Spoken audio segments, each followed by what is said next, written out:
ازيكم؟ سنة 2018 زي ما كتير منكم عارف انا كانت اترفعت عليا قضية ازدراء اديان للمرة التانية. بعدها حاولت ان انا اسافر، لكن للاسف اتمسكت في المطار واتمنعت من السفر وقضيت كام يوم حلوين في السجن. بعدها بكام شهر حاولت ان انا اسافر تاني، لكن برضو اتمنعت من السفر، وللاسف المرة دي اتسحب مني الباسبور خالص. من 2018 لحد السنة دي وانا حاولت كتير ان انا الاقي طرق، يعني ان انا اخرج من مصر، وحاولت احل المشاكل القانونية اللي عليا، لكن اكتشفت في النهاية ان كل الطرق مسدودة. المهم بعد محاولات كثيرة اكتشفت حل كده كان المفروض ان هو بنسبة 99% هينفع.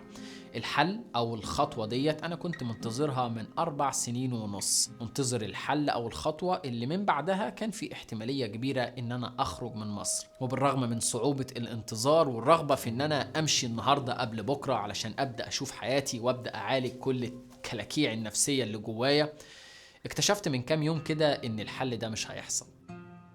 ببساطة ده يعني إن أنا مش هينفع أخرج من مصر خالص إلا لما على الأقل أقضي فترة السجن المفروضة عليا، واللي هم 4 سنين في قضيتين ازدراء أديان. يعني أنا بسبب شوية فيديوهات بقيت بين نارين، يا إما أروح أسلم نفسي واتحبس ويضيع من حياتي وعمري 4 سنين في الهوا، وفي الآخر برضو غالبا مش هعرف أسافر برا مصر، يا إما أفضل مستني لحد ما في يوم غالبا هتمسك وهتحبس وهيضيع من حياتي 4 سنين في الهوا، وبعدها برضو غالبا مش هعرف أسافر برا مصر.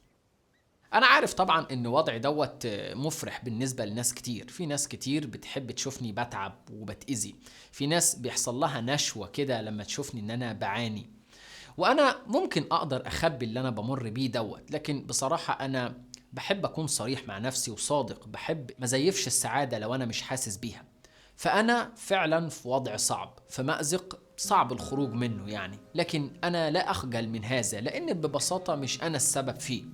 بالرغم من ان انا احيانا كنت بقعد اقول لنفسي ان انا جحش، يعني لما جات لي فرصة في 2016 لما كنت في المانيا ان انا افضل هناك واعيش حياتي، لكن للاسف اخترت ان انا ارجع واعيش في مصر. فانا مش هزيف السعادة، انا مش فرحان، انا مش مرتاح، لان مش دي شكل الحياة اللي انا نفسي فيها، مش دي شكل الحياة اللي انا استحقها. انا بيضيع عمري قدامي سنة ورا التانية من غير ما اعرف اعمل اي حاجة نفسي اعملها، من غير ما اعرف اجرب الحياة، من غير ما اعرف اشوف الحاجات اللي انا نفسي اشوفها. انا مش فرحان لان انا عايش في بيئة سرقت وما زالت بتسرق مني ايام عمري، وانا قاعد متكتف مش عارف اعمل اي حاجة، خاصة بالنسبة لانسان زيي انا بقدر قيمة الحياة، عارف ان كل ثانية بتضيع من عمري مش هعرف ارجعها تاني.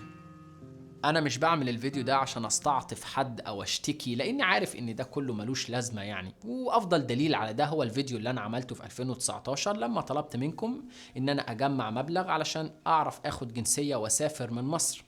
الهدف كان هو ان انا انقذ السنين اللي انا عارف ان هي هتضيع من عمري لو فضلت هنا.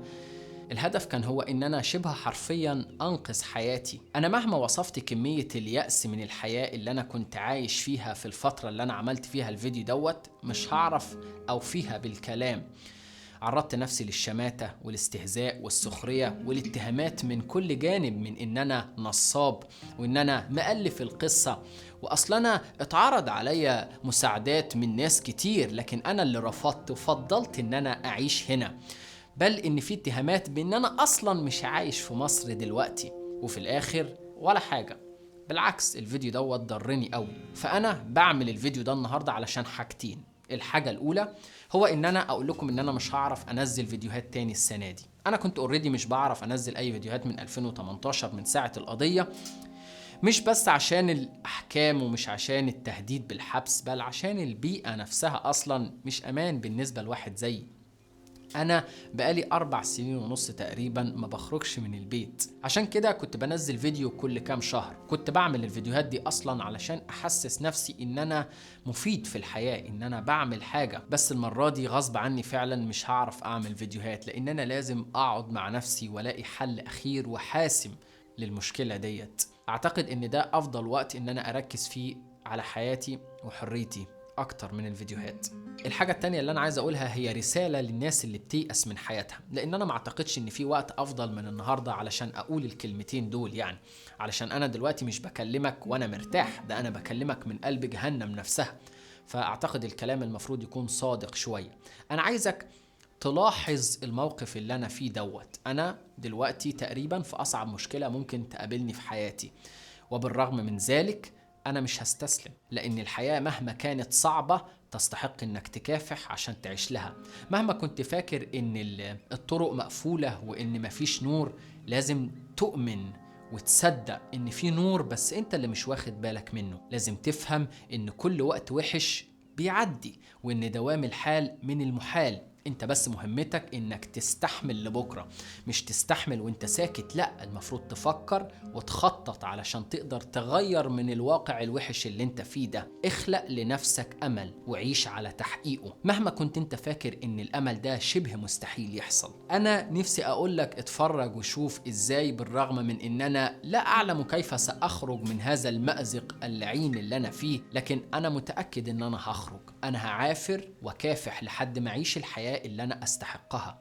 بس بصراحة كده خايف النهاية ما تكونش يعني النهاية اللي انا بتخيلها، يعني فهيبقى شكل وحش خالص. بس هي الفكرة مش في النهاية، الفكرة انك لازم تخلق لنفسك امل وتشتغل على تحقيقه بالعمل كل يوم. ولو اختفى الامل دوت في يوم من الايام بسبب سوء تخطيط منك، او انك ما شفتش حاجة معينة، او مش حاسب حاجة معينة، او بسبب ظروف خارجة عن ارادتك، اخلق غيره. ما تقفش. الوقوف والاستسلام احيانا ممكن يبان فعلا اسهل واريح حاجة ممكن تعملها، بس لازم ما يكونش ده اوبشن بالنسبة لك. لازم تفهم ان الراحة اللي انت فاكر انك هتاخدها لما تستسلم دي راحة وهمية، ومحدش هيخسر غيرك. أنا ما ينفعش أسيب نفسي لا لليأس ولا للاكتئاب ولا للإحباط ولا للمعنويات السيئة اللي لازم همر بيها بين الوقت والآخر، ولا للناس المؤذية اللي هي نفسها تسمع خبري بكرة. ما ينفعش أستسلم لأن في حياة أستحقها ولسه ما عشتهاش. أنا ما ينفعش أموت إلا لما أجرب طعم الحياة اللي بجد. أنا مريت بمواقف وظروف صعبة حسيت من بعدها إن أنا حياتي باظت، وأحيانا كنت بتخيل إن أنا حياتي انتهت، لكن أديني عديت منها أهو. أي نعم، مفشوخ ومتعور من كل حتة وآثار المعركة معلمة عليا في كل جانب، لكن أنا ما كنتش هعرف أتكلم بنفس الثقة اللي أنا بتكلم بيها النهاردة ديت إلا لو كنت عديت من المواقف ديت. الموقف اللي أنا فيه النهاردة صعب جدا ويعتبر أصعب موقف مريت بيه، لكن أنا متأكد إن أنا هعدي منه. يمكن اللي أنا هقوله دوت في ناس تضحك عليه يعني، لكن أنا بقالي سنين في سيناريو لازق في دماغي كده مش بفكر غير فيه.